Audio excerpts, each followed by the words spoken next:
We have today our fellow board member, Geoff Tennille, who's going to be presenting our fourth talk in the Life After Langley series.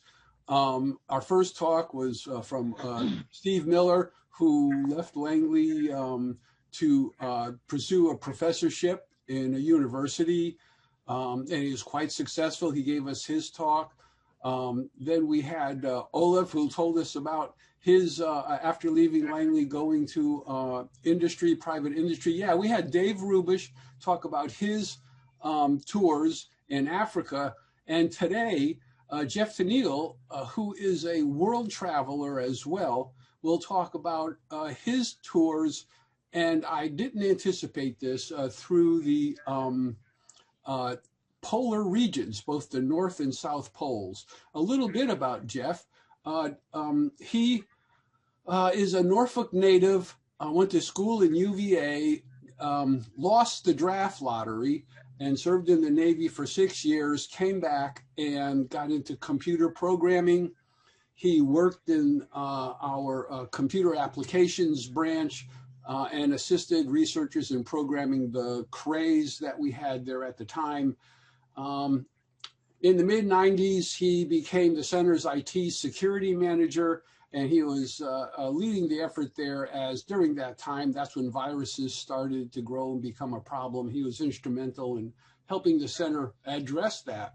He retired in 2005 and read 600 Star Trek books.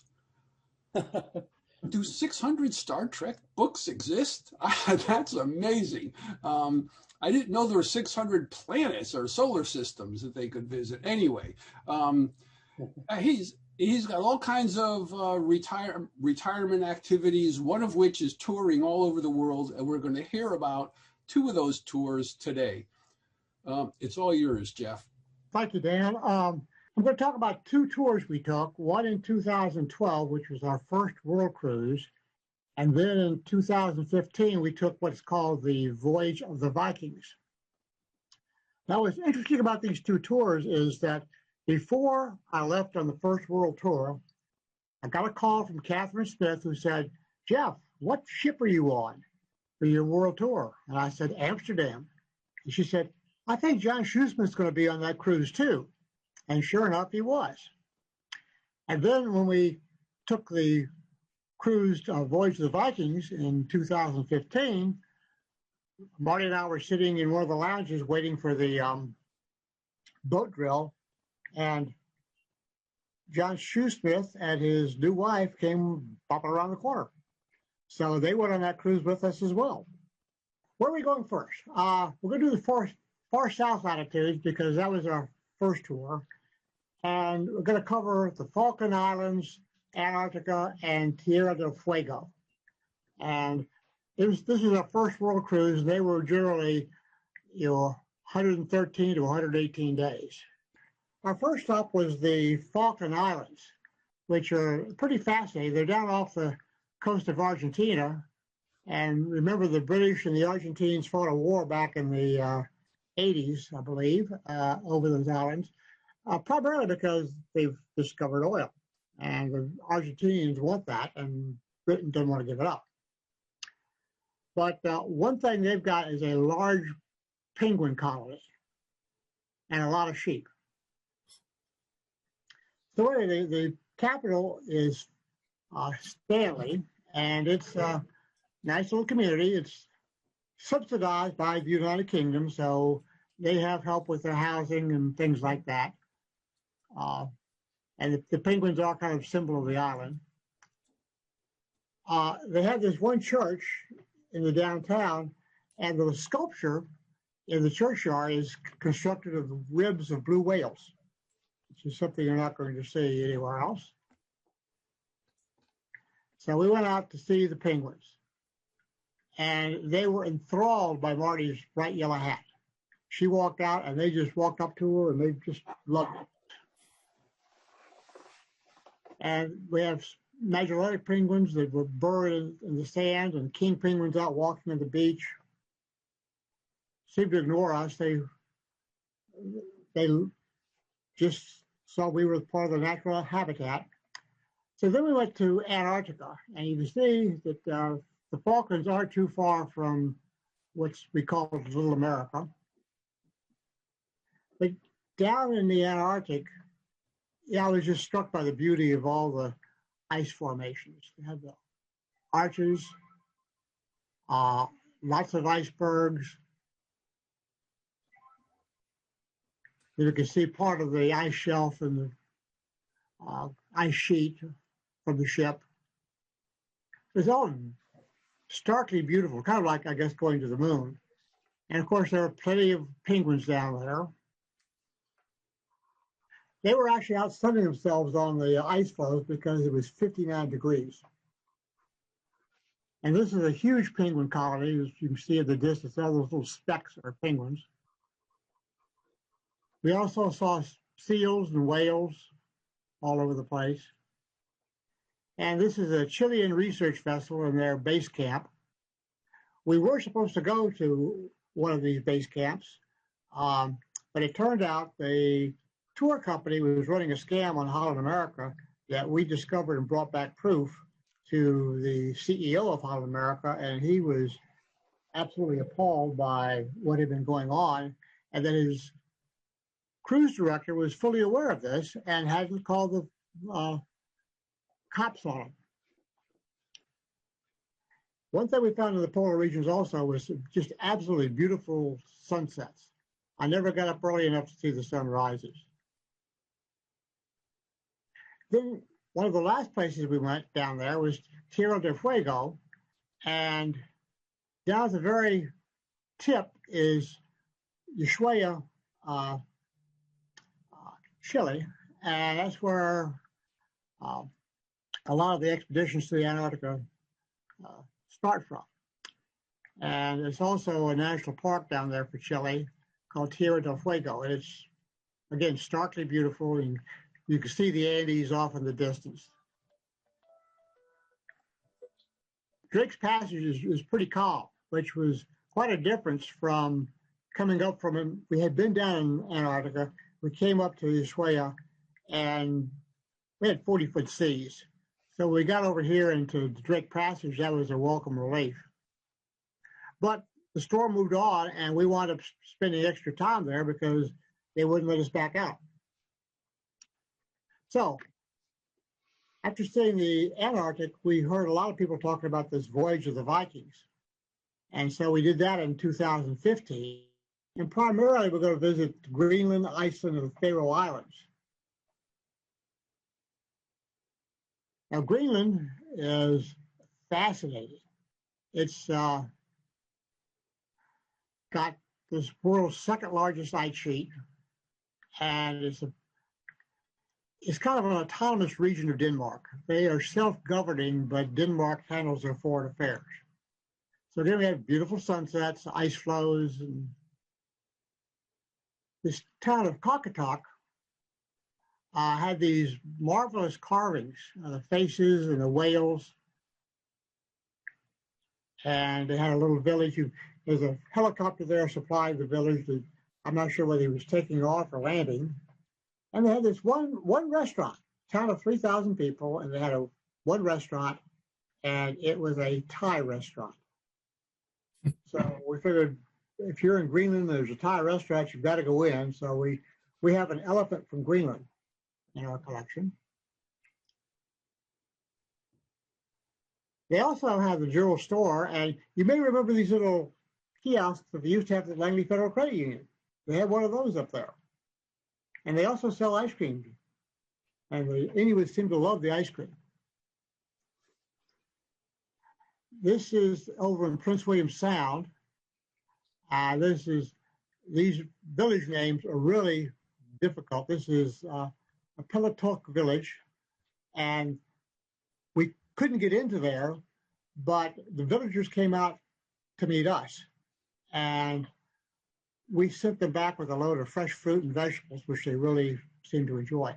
But one thing you'll notice, the houses are all brightly colored, and the colors indicate kind of the function of the building, whether it's a store or a doctor's office or a private residence or whatever.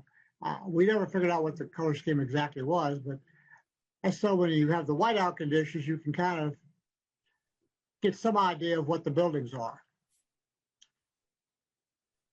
Then Prince William Sound, again, just spectacular views everywhere you look. The glacier on the ice sheet is melting and have waterfalls everywhere. This is where the glaciers actually are coming down and calving off. And they've got a very good system to warn the ships about which ways are open so that we avoid most of the severe ice. But again, we have beautiful sunsets, a little bit of greenery on the side, and more of Prince Christian Sound, which is another one of the fjords up there. And all of the icebergs, and the blue here is primarily because of the water, but the blue in the glacial ice is because it's been compressed so much. And then this little town in Nanartok, we stopped by there. The lady in the middle came from northern Greenland, and she decided to move south where it was warm. But they do have flowers there, so it's not all ice and snow. These look kind of like Montauk daisies. It's not too dissimilar. But they had an iceberg in the harbor. And again, you see the colored buildings. And this is their beach. And then we went to Iceland. And one of the places we went was a little church where this gentleman, young guy, sang a few songs for us. And then he announced, when somebody asked him, he wanted to go to New York City and be on Broadway. And his mother was in the audience, and this was the first she'd heard of it. Iceland also has a lot of sheep, including a lot of black sheep. And this is the church where we had that presentation. And I just thought this stone wall was very unusual and pretty. And this is the flowers in that general vicinity. In the wintertime in Reykjavik, the average temperature is 38. It almost never snows in Reykjavik. And that's primarily because they've got all the geothermal energy and the ground's too warm for it to stick.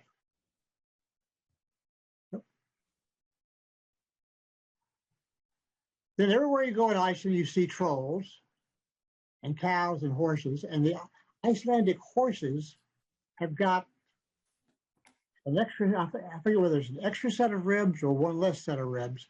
But if you take your Icelandic horse out of Iceland for some reason, it can never return because they don't want to risk getting disease in the herds. This is the port of Reykjavik. Iceland is about 1/1000th the size of the United States in population, almost exactly. And they get most of their power from geothermal units. And here's this is a geothermal restaurant where they did bakery, and they've got lots of mud pots, and you can see the hot water and the steam in the little rivers. They have the Blue Lagoon, which you might have heard of as a popular thermal site. And then this geyser, it was called Geyser. And that's where the name of that phenomenon comes from, is that it's first found in Iceland, and then we've applied it all around the world. Here's the best shot I can get of the ice sheet. Now, Iceland sits on the mid-Atlantic ridge. So there's a lot of lava fields out there. And this is where the North American and European plates meet. We went here on 2 separate tours. The first tour, we went to see where North America and Europe came together. So you could stand with 1 foot in North America and 1 foot in Europe. The next day, we went back to see where the first parliament in Iceland met. Same site, almost identically the same tour. Beautiful sunset here. And then we went to some other little towns in Iceland. These are up along the coast. You got wildflowers and scenic fjords. And then we got this little farm here up on the left. That farm is just slightly north of the Arctic Circle. And they have a working farm that far north. And then the other picture, the tour guide said these were called troll marshmallows. It's actually hay that's been rolled up in plastic, but from a distance, they do look like marshmallows. Then there was a little 14th century fishing hut with an interpreter there to tell about what it was like to be a fisherman in the 14th century. And then finally, we went over to the Faroe Islands. The Faroe Islands are also owned by Denmark. They're autonomous like Greenland, but you can see they're about halfway between Iceland and Denmark, the United Kingdom. Denmark's over in the lower right-hand corner of the picture. And one thing to note is a lot of the buildings, not all of them, but most of the buildings up there had sod on the roof to help insulate. And this is the capital of the Faroe Islands. So it's a nice little community, and not at all what I expected before we went there. But they have a fairly large little town there with, again, people out playing on the beach. And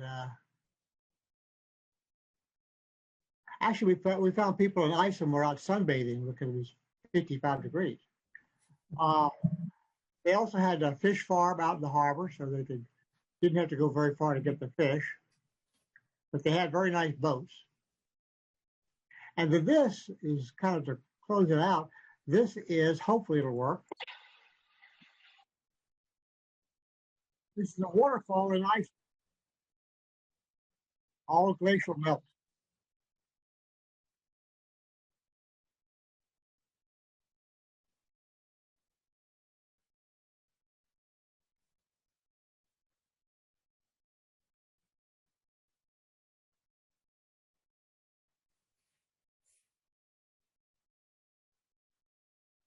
All those people are from our ship.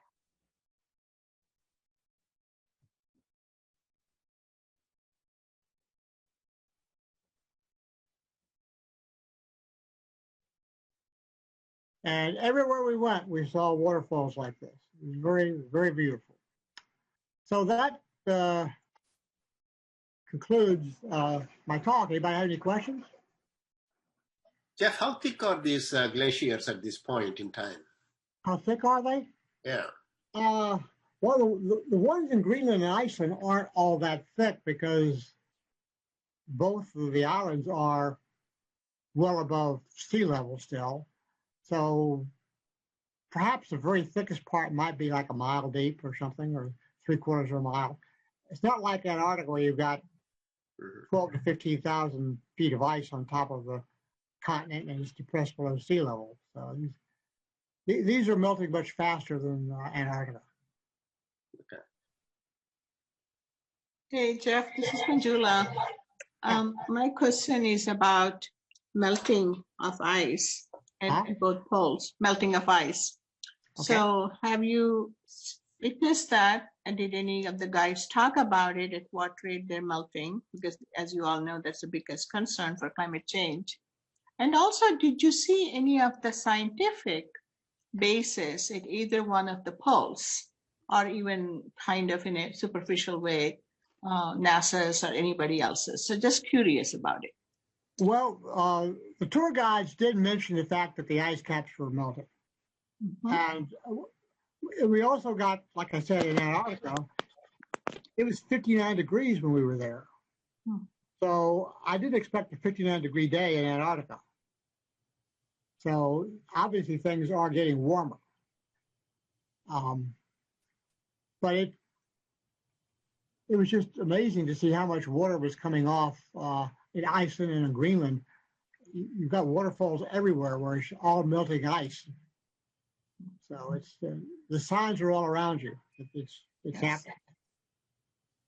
Yes, you have seen it. Thank you, Geoff. But anyway, I was just struck by the stark beauty of what the polar regions look like. Perhaps can I make a comment, Geoff? Sure. Having shared both of those voyages with you, they were experiences of a lifetime, I have to say. I mean, what you have done is touched on the Antarctic and the Arctic regions, but there were many, many other aspects of both of those voyages which were extremely revealing and interesting. It was mentioned that when we were in the Antarctic, we actually came close to one of the research stations that was manned by, well, among other people, Americans, and we had a contingent of them come on board. That's right, they did. And give us a discussion about their research activities in the Antarctica, and that was very interesting. Truly, that voyage of around the world in 2012 was remarkable in my, experiences. It was a particularly good one, I think, in that they were trying to show off to the CEO of the company. And they put on some events on that voyage that were simply unbelievable. Crossing the equator, for example, the ceremonies that were associated with that, they did a huge job on that one. And the other thing that I remember is the Mardi Gras celebrations that they had on board. It was almost unbelievable what they did and the spread that they put out for us. But anyway, Geoff, I agree with you. The Antarctic and the Arctic experiences were phenomenal and much to be appreciated. Well, we were very glad to share those experiences with you and Carolyn and you and Peg. So I'm glad that Carolyn got to see what she did on that trip. Yeah, I could mention incidentally that my wife Carolyn on the world cruise was experiencing some discomfort, but we didn't know what it was. We got back home, and 6 months later, she was diagnosed with stage 4 melanoma, and she died the July after that. So it was a huge experience for me to have shared with her that voyage, which was right at the end of her life. I would certainly recommend the Voyage of the Vikings to everybody, because you do that from Boston, and you can go over and fly back from Amsterdam, or you can do a round trip. But it's about a 35-day thing, so it's not like going away for 4 months, but it certainly is. It's affordable. It's not. I think it was about $10,000 or $12,000 a person. So it's not a terribly expensive trip, but it really is a once-in-a-lifetime experience. Could you confirm, you said that was a 35-day tour? Yeah, something like that, yeah. Wow. Yes. That's a long time. Well, the world tours were like 118, 113 days, so. So, Geoff, where did the ship depart for both of these adventures? The world cruises leave from Fort Lauderdale, and the Voyage of the Vikings left from Boston.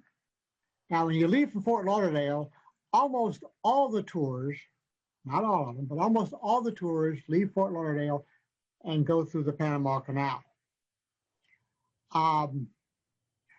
You very rarely go east, because if you went east all the way, you'd be losing an hour every couple of days, and that would be a little more uncomfortable for passengers.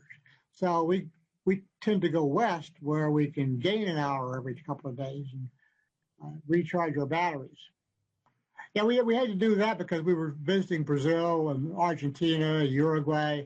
So we had to go east just a little bit, but most of the tour was headed to the west. Geoff, when you got these destinations, did the ship actually have dock near the land, or do you have to go aboard transport boats from the ship to the shore? It was a mixed bag. The more developed the country, the better chance we had of having the ship tied up to a pier. But we spent plenty of time on little boats going from the ship into where the port was, because they couldn't take a big ship anywhere close to the island. Like, we went to Pitcairn Island. There's no way you could take a big ship into Pitcairn Island or into Easter Island. So we had plenty of time on the ship's tenders to take some of the tours. You might mention, Geoff, that one of the experiences was visiting Easter Island on that voyage too. Yeah, Easter Island was also a fascinating place, and it's not the kind of place you would just go to, because the only other way to get to it other than a cruise is to fly to Chile and then fly over to Easter Island. So that makes for a rather expensive trip. And 3 days to Easter Island would be about all you'd want to be there, because you would be able to see the entire place. And then what do you do for the remainder of your 2 weeks? And Geoff, Dick Hushing, I just want to make one last comment. I think you did a really great job on your presentation, spending just the right amount of time on each slide that you showed, and to give us a good flavor of what you guys saw down there. Well, thank you. Hey, Geoff, obviously, so you looked at other modes of getting there as opposed to just a voyage. So can you do a combination of air travel and, take smaller ships, to go to all the islands that you have gone, to cut down the time associated with this trip from 35 days to, say, 15? Yeah. Well, the voyage of the Vikings, you could have 2 trips of about 17 or 18 days. Mm-hmm. And the world cruises, they had ports where you could get on and off the ship, like in Rio de Janeiro and Hong Kong and Singapore and Athens, Greece, and Barcelona, Spain. So there are plenty of places for people to join the cruise partway through, or to leave halfway through, or whatever you wanted to do. So there was a lot of mix and match in the options for what you could see. Thank you. That looks like a wonderful tour that you took. Yeah, all the world tours were fascinating, because you got to see things you never would see otherwise. Well, you all know now who to talk to. At least 2 speakers are here in today's forum who have taken significant trips, it seems like. So David as well as Geoff. Okay, so thank you so much for taking the time, putting the charts together, and making a wonderful presentation. Thank you for letting me do that. I appreciate it.